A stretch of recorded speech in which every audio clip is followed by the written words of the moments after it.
So it's possible that in the next 30 days, my company of 15 years will go bankrupt. But I think that that's not going to happen. I think that potentially the opposite will happen. Um, 2 weeks ago, the situation was actually quite dire, and I considered making this video. I had some reservations about putting this out publicly online, but I'm deciding to just put this on my personal channel because probably no one will watch it anyway. But if it blows up, you know, I noticed some videos you say, oh, you know, no one's going to see this or doubt anything will happen with this video. And then, for the creators, it blows up. So knock on wood or something. I'm tired. It's been a long day. It's been a long fucking week. Anyway, you know what I mean. So in terms of what I'm looking to offer you with this video and videos like this going forward, um, I've started, I've tried to do daily challenges where I would challenge myself to make a video every day, multiple times. I'm not even going to tell you that I'm going to commit to it, but I'm going to try to keep it this time. Um, I did one with my business last month, and it actually worked out really well. The problem, though, is that in terms of social media content, because we started producing social media content because AI um, overviews in Google search, which I call the Google apocalypse, which is just really screwing up search traffic, organic traffic coming into websites for our business, for millions of businesses across the world. Maybe it's affecting your business as well. But yeah, it's disruptive, and we've been too slow to react, and traffic's gone down, down, down. And whereas we could just coast and rely on 40,000 plus organic visitors coming to us for everything under the sun in terms of digital marketing, especially sales funnels for articles that we put um, tens of hours into writing and years into over years maintaining them, updating them. Um, that effort is now just kind of being taken by Google. Just scrape, give the user the answer at the top of search, and yeah, that seems like quite the injustice. And but you know, hopefully things will even out in the long term. I know that there are legal challenges to the whole, fact that these AI models have been trained on all of our copyrighted data, and yet they are for-profit companies monetizing it. Doesn't really sound right.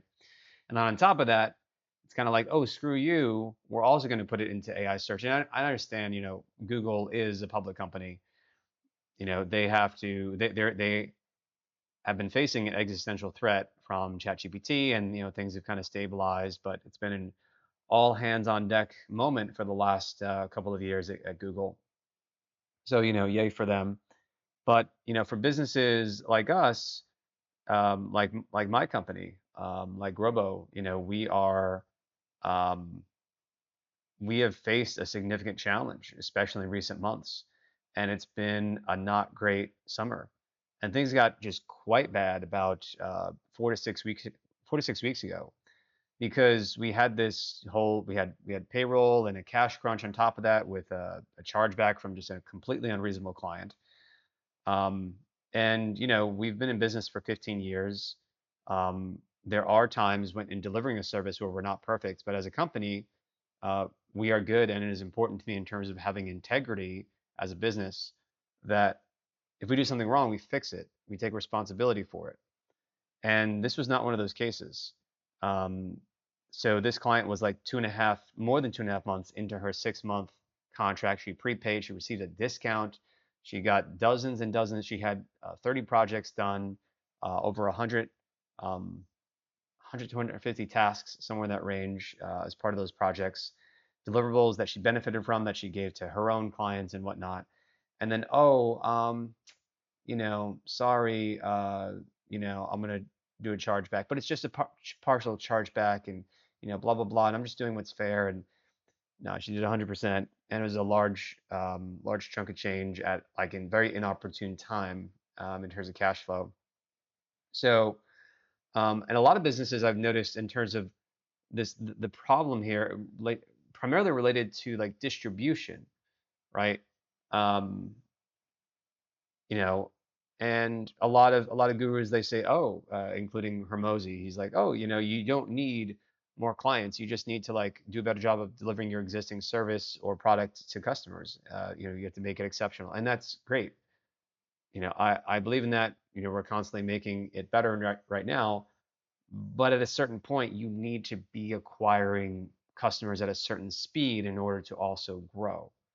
Um, so that's been the like it was kind of the perfect storm, all gathered at once about 4 to 6 weeks ago, and probably one of the most stressful moments that I've experienced in my entire history as an entrepreneur. I started when I was 19. I'm 38 now. Um, and I've had my current business for 15 years. We started out as an agency. We've become a tech-enabled productized service. We scaled to um, over 6 figures in monthly recurring revenue in 2021. Basically, we grew 936% in 8 months, from the summer of 2020 to um, March of 21, where we hit figures for the first time in terms of revenue and profitable, with our done for you marketing fulfillment team. It's a great service, and we're operating well now. We're automating certain things with AI. We're just constantly working to accelerate the experience, and improve it for clients. But AI is an existential risk to our business, and I think it's high time that I, as the business leader, start overreacting, because I think that's in this, not like I'm going to run around and start yelling. It's more like an overreaction from a practical point of view.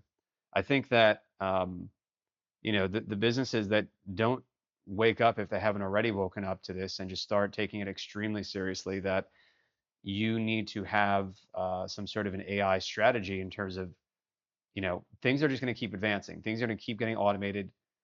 How are you going to differentiate? Um, you know, and is the strategy going to be to maintain your pricing, to increase it, decrease it? What effect does AI have? Because AI is just like a constant, like it's like a slow motion curveball. It's coming at you, right? And it just has more and more surprises in store. And I think some of the outcomes will be actually somewhat ironic. Um, for example, I think it would be ironic, where there's this future that you can imagine easily, right? And it would make sense if AI automates everything, but everyone is actually still fully employed and price points don't actually change at all. In terms of, like, you might think it would be like deflationary, right? Where like the price of everything would go down because the cost of labor becomes so cheap.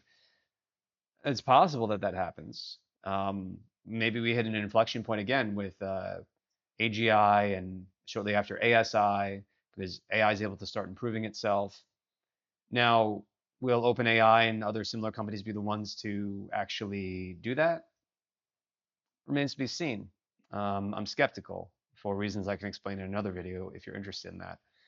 Um, but the fact remains, like, what do I want to give you as part of this video? Because I don't want it to just be kind of a vent thing for me. What I found is that, like, videos that actually get watched, which is what I want these videos to do, is videos where I'm not just doing it for me selfishly. I'm actually looking to provide you a service through these videos. So I guess my goal is to give you, in terms of the value to you, to give you a behind the scenes look through these videos, which I'm just gonna what are we up to? 8 minutes. Okay, just to give you like a behind the scenes look at what it's like to just reinvent the business in the age of AI, where AI is upending, search traffic, in terms of just millions of businesses, as I mentioned, are just affected by this.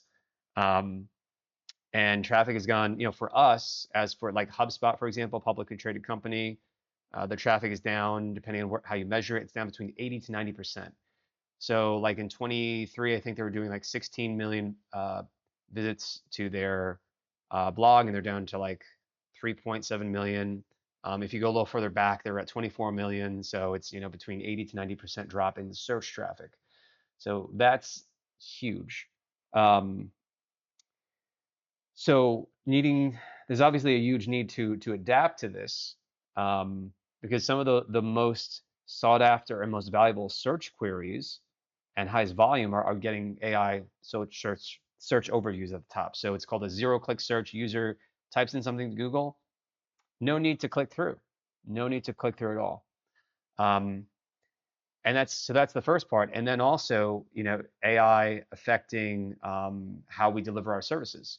So we need to, in order to stay competitive, we need to be using AI to accelerate how we deliver our services to clients. It needs to help us, um, not to necessarily replace employees, but more so to like augment employee work, because it is more of a tool. um, there is some like replacement in the sense of like, tasks and jobs that are very repetitive and well defined, and low and medium risk for an AI to take on. The error, because like the error rate, if the error rate is like something like 5, there needs to be like a tolerance for, um, depending on the job, like what is the error rate for like a human. I mean, like we're so sensitive about like, oh, AI can't take on this job in my business. And meanwhile, if you compare it to like what would be the typical error rate for a human, AI is often going to be, I mean, not to mention a fraction of the price cheaper, but it's often just going to be a lot lower.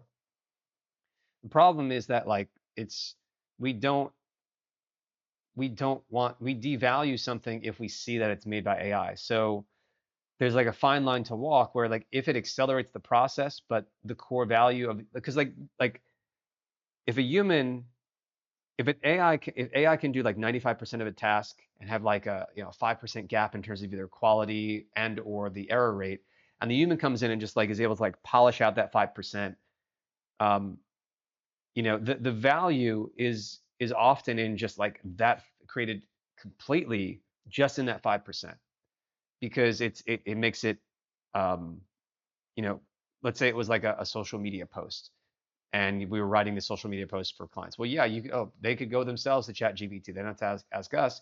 What's the value in asking us and delegating it to your Grobo team?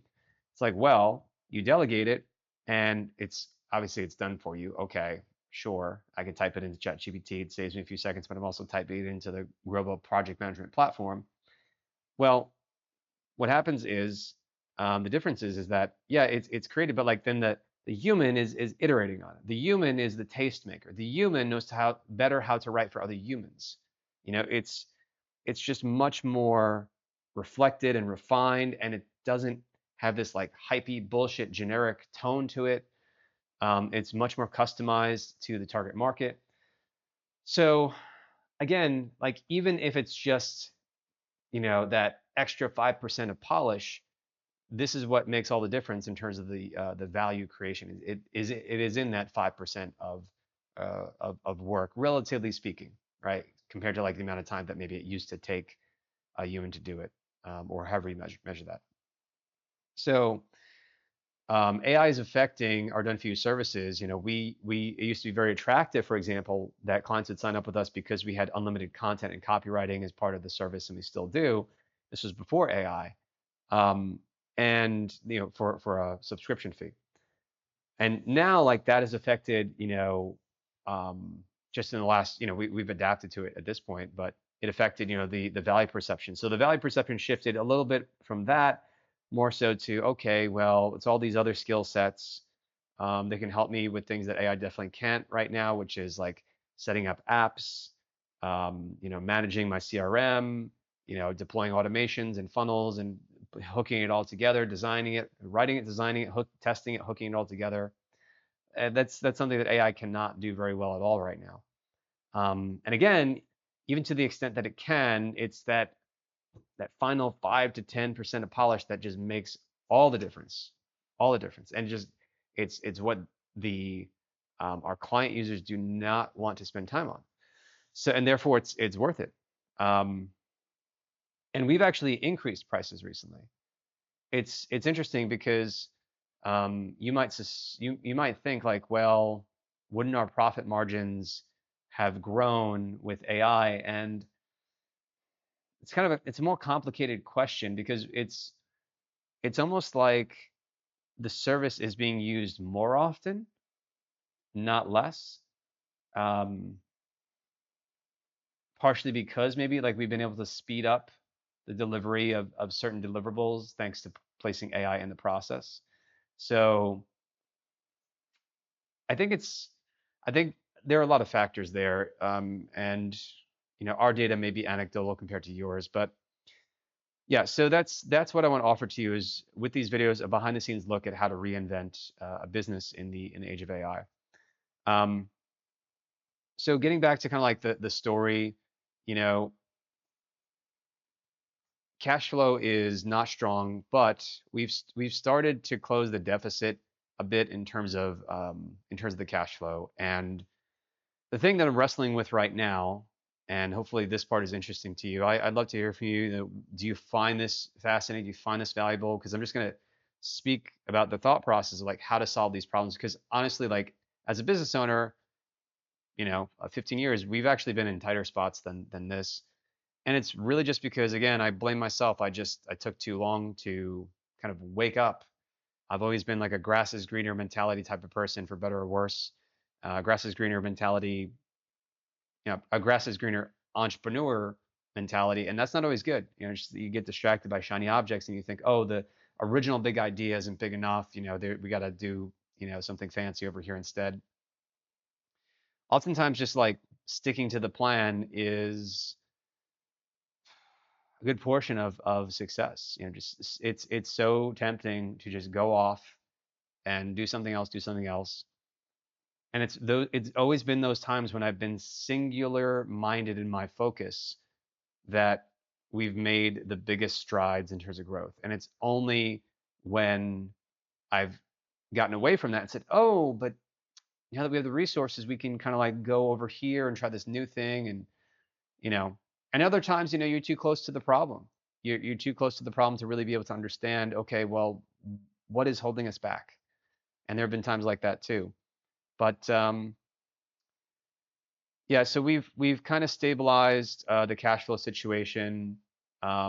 We've raised our prices in part to just get rid of like my theory in lowering the prices, because originally we lowered them. We said, oh, we're lower prices because um, you know, it's we've been able to kind of like develop a model where it's consistently profitable, and let's pass those savings along to clients, and we're going to do more volume of signups. In reality, we didn't see an increase in volume of signups, partially because traffic was also dropping. Um, and in fact, we actually just attracted worse clients, clients who are just more price sensitive, more difficult to work with, more just kind of maxing out the service, um, you know, and probably to the extent that we could, in terms of, fair use, we have a fair use clause in our terms of service because there's no hard cap, but like, an account can be throttled if they just are just like, okay, like just really maxing it out, and it can get to a point where it just doesn't make good financial sense to us. So there has to be a limit at some point, right? And other services are like this. And we've never actually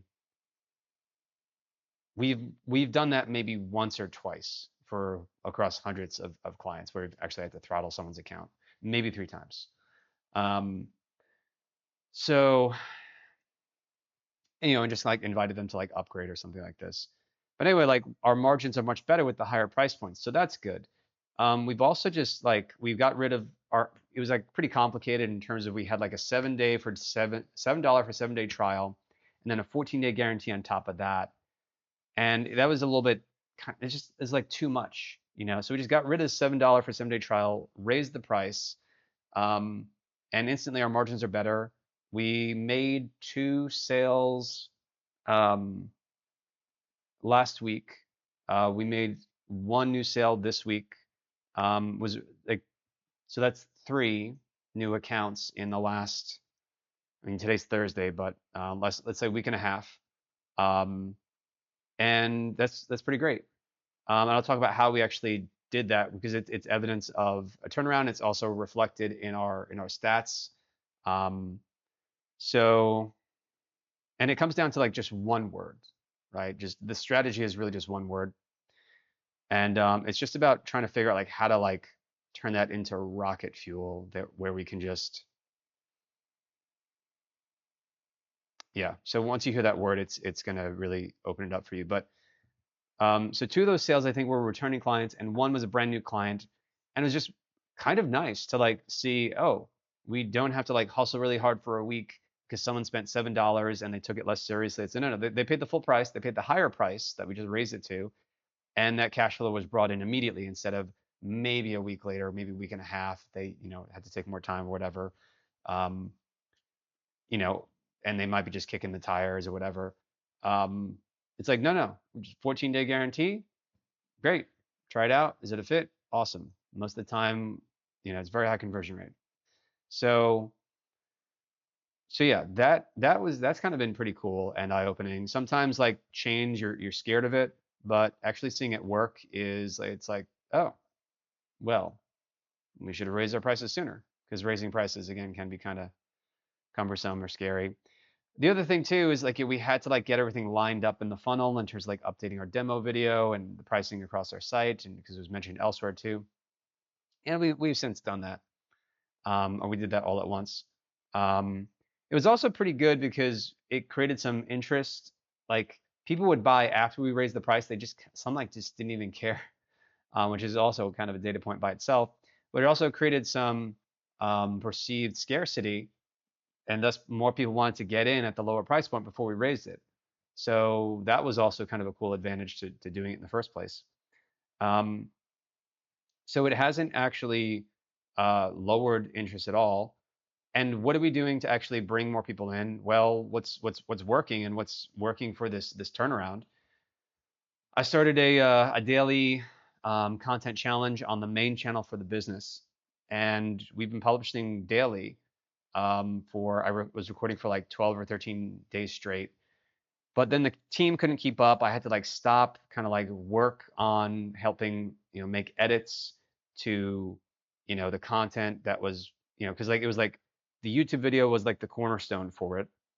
And then that would be turned into an article, a newsletter, social media posts across all services and all sites, all platforms, with a few exceptions, like we're not on some of them. But um, and then shorts and reels and all this, and we've done that. And the result though is we're seeing YouTube and LinkedIn kind of work the best for us at the moment. We'll figure out the other channels as we go, but it's been pretty. It seems to be directly correlated that we're getting these new sales from the social media content, where again like the goal is like to focus on like what is a problem that I can help the audience with in terms of with each video. And so it kind of is frustrating, kind of get out of the routine. You don't want to stop, but I did that. We recalibrated as a team. It was also distracting too because we were trying to run ads at the same time, and that was also nerve-wracking because we had a high budget. We know what we have to spend approximately to acquire one client, and it's not cheap. But the lifetime value of one client is pretty big because we provide a great service and we have a really really high return rate for a lot of clients. Some will like pause their account and come back months or even like a couple of years later. Um, but we know what those numbers are, and it makes sense to pay that much if we can get them. But the problem with meta ads is we just kind of don't know what we don't know. Like they were working, we relaunched them, they stopped working, and we're on a short time frame and a budget. So we'll come back to those later. I think social media is working for us right now. The fact that we're getting these sales, that we're earning sales, and we've only just started in social media, and we turned off the ads. Again, great sign. It's like cool. So that's what we're going to double down on. And I look forward to sharing the journey more with you in these videos. But here's the one word as promised. Um, like, what is the overall strategy? Trust.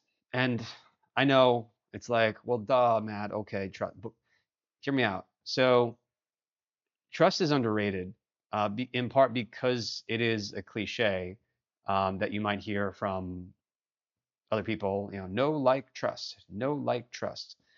You want people to know about you, you want them to like you, and you want them to trust you. And it's easy to say that, but what actually makes people trust you? It's number one, it's speaking like a human. It's showing some goddamn personality. See what I did there? Um, and it's it's showing that you actually know what you're talking about. Like you're sharing little story anecdotes, you're saying something interesting, you're saying something that's timely and relevant, um, and you're focused on the reader. Like you're reaching out. You're using in copywriting what I call the you rule. You're saying you. You're saying your. Just like I'm literally reaching out as I'm recording this video. Like hand is out, talking to you. So um, and that is what builds trust. Like people actually seeing you is one of the most persuasive things by itself.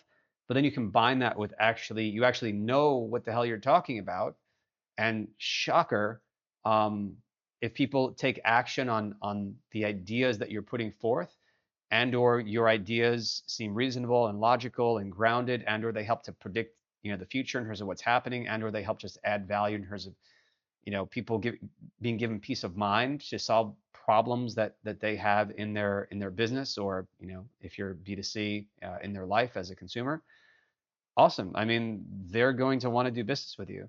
It's that simple. It's not rocket science, and it's pretty cool just to kind of see the stats going up. So I'll be recording these videos daily. Let's see how it goes. If you genuinely got something from this video, if you want me to kind of refine the format, I would love to hear from you in the comments. I will start the next video by reading comments, any comments that we get from the previous video. So to be notified of future videos, be sure to subscribe, and I can share with you how we do not go bankrupt and how we actually scale to something much, much higher. Because the challenge that I've set for us, because as a company, we did 1.2 million a few years back, and again, I just kind of took my foot off the gas for personal reasons. I can tell you about that if that's interesting to you. I don't want to just kind of talk about myself here. And I mean, maybe it's useful for you to hear, but you tell me. There are always personal challenges, um, and it's not like uh, you want to put those aside and be a robot, but at the same time, business needs to be a priority. Business needs to get done. Otherwise, things get neglected, and that's kind of what was my mistake. I think I took it too easy for too long. I got too comfortable, and you know, so like, please like the video, subscribe, and ring the bell to get notifications. I think looking ahead, what I'm actually looking at. Well, okay, it's going kind of long here, so I'll wrap it up. Um, I think there's a lot of ideas that I'm debating about, like what to focus on and when and how. But I think just like again, just like keeping it simple. For example, we're thinking of coming out with this coaching offer. I'm not sure if that's exactly what we want to do. However, it is kind of high margin, relatively speaking, because it's my time. The overhead is pretty low, and I have a lot of value that I know would work really well for our audience, in terms of offering, like telling them how to scale from zero to $1,000, or to 10K MRR, 30K, and 100K MRR, because I've done it, um, and and in many of those cases, multiple times. So that's like to a fault. So I think I can help a lot of people that way. Um, And yeah, I mean, maybe I'll just give it a shot. I don't know. I just kind of don't like having things in my calendar, but perhaps it is just a good way to be right now. There's also just like AI and like wanting to make the business itself like as scalable as possible, and kind of giving, as much leverage as possible, uh, to clients and to myself, in terms of like what we're building. Like our mission as a company is to accelerate creativity and the entrepreneurial spirit. Like basically, I want us to build the machine that builds the machine, and that's really always been the goal. Um, but I've just found ways to kind of take my eyes off the prize. Uh, so, but I just want to build something that's like gonna have a big impact for people. I'm not sure what that is yet, but I'm going to put that goal out there, and hopefully through these videos I can hold myself accountable, and you can, follow along, and hopefully it inspires you to just go out there and, whatever your vision is, to go after it and just figure out how to get to it. And you will be able to get to it as long as there's also a need in the marketplace. As long as it aligns with helping other people who are willing to part with their money in exchange for the value that they get in return. It's really that simple. Um, so I will see you in the next video. All right. Stay focused and insert interesting sign off. I'm not a businessman. I'm a business man. All right. See you in the next video.